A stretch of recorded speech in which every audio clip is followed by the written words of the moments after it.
Hello दोस्तों, कैसे हैं आप। उम्मीद करता हूं सभी अच्छे होंगे। जैसा कि आप जानते हैं कि हम राजस्थान पीसीजे और उत्तर प्रदेश एचजीएस को सामने रखते हुए संविधान पर चर्चा कर रहे हैं। आज इस चर्चा को आगे बढ़ाते हुए आज हम डिस्कस करेंगे आर्टिकल 12 को, यानी कि अनुच्छेद 12 को। अनुच्छेद 12 में राज्य की परिभाषा दी गई है, राज्य के विषय में बताया गया है।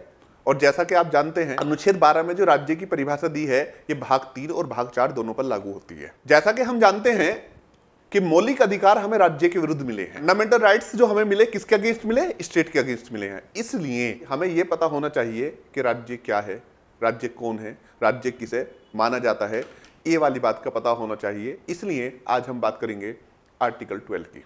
तो आर्टिकल 12 में राज्य को बताया और वहां पर कहा कि राज्य के अंतर्गत क्या क्या शामिल आता। तो पहली बात कही भारत सरकार और संसद, प्रत्येक राज्य की सरकार और विधानमंडल, सभी स्थानीय प्राधिकारी और सभी अन्य प्राधिकारी, ये क्या आते हैं? राज्य के अंतर्गत आते हैं। यानी कि राज्य के अंतर्गत 4 चीजों को बताया: भारत सरकार, संसद, प्रत्येक राज्य की सरकार और विधानमंडल, सभी स्थानीय प्राधिकारी और सभी अन्य प्राधिकारी। अब तो जहां तक हम बात करें भारत की सरकार और संसद, प्रत्येक राज्य की सरकार और विधानमंडल और सभी स्थानीय प्राधिकारी। अगर मैं बात करूं स्थानीय प्राधिकारी की, तो स्थानीय प्राधिकारी वो होते हैं जैसे नगर पालिका है या नगर निगम है, जिला परिषद है, पंचायत है, ये क्या है? स्थानीय प्राधिकारी है। लेकिन प्रॉब्लम जो क्रिएट होती है वो होती है कि अन्य प्राधिकारी, क्योंकि अन्य प्राधिकारी की संविधान के अंदर कोई भी परिभाषा नहीं दी गई है। तो अब जब संविधान के अंतर्गत अन्य प्राधिकारी की कोई परिभाषा नहीं दी गई है, तो अब हम जानने की कोशिश करेंगे कि अन्य प्राधिकारी क्या है। तो याद रखना, प्राधिकारी से तात्पर्य किसी ऐसे व्यक्ति या संस्था से है जिसे कानून बनाने का अधिकार होता है। यानी कि कानून से मतलब जिसे आदेश, नियम,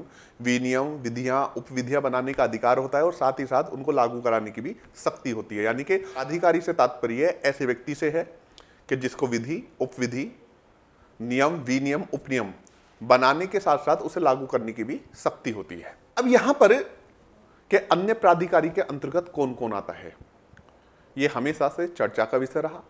इसके लिए सबसे पहले सवाल यह उठा कि क्या विश्वविद्यालय को, यूनिवर्सिटी को स्टेट माना जाए या नहीं माना जाए। तो एक केस आया, university of Madras versus Shantabai, 1953 में केस आया। इसमें सुप्रीम कोर्ट ने कहा कि यूनिवर्सिटी स्टेट नहीं है, यूनिवर्सिटी स्टेट नहीं है। इसी के साथ दूसरा केस आया, उजमाबाई बनाम उत्तर प्रदेश राज्य।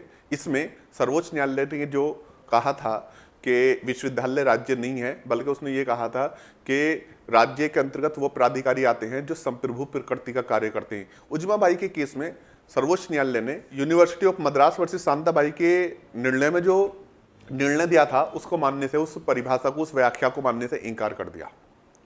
और एक तरीके से ये क्लियर हो गया कि यूनिवर्सिटी जो है वो स्टेट होती है। इसी तरह से लगातार केसेस आते रहे। लेकिन मैंने आपको पहले बताया कि हम क्रैश कोर्स के डिस्कस से, यानी कि बहुत जो है स्पीडी जो है रिवीजन कर रहे हैं, इसलिए सारी चीज़ों को, हर केस को डिस्कस करना जो है पॉसिबल नहीं है। तो इसलिए बहुत सारी चीज़ें हैं कि जिनको सुप्रीम कोर्ट ने स्टेट माना है। जैसे उत्तर प्रदेश राज्य भंडार निगम है, भारतीय सांख्यिकी संस्थान है, भारतीय कृषि शोध परिषद है, खाद्य निगम है, दामोदर घाटी निगम है, स्टील अथॉरिटी ऑफ इंडिया है, बालक सहायता संघ है, central inland water transport company है, वैज्ञानिक और औद्योगिक अनुसंधान संस्थान है। इन सबको क्या माना गया है? स्टेट माना गया है। इस तरीके से जनरली ये जो है, इन चीज़ों को देख लेना। यहाँ से उम्मीद करता हूँ कोई ना कोई क्वेश्चन आपको, जो आर्टिकल 12 से क्वेश्चन आता है तो वो यहाँ से हो जाएगा। इसके बाद हम आगे डिस्कस करेंगे। जय हिंद, जय भारत।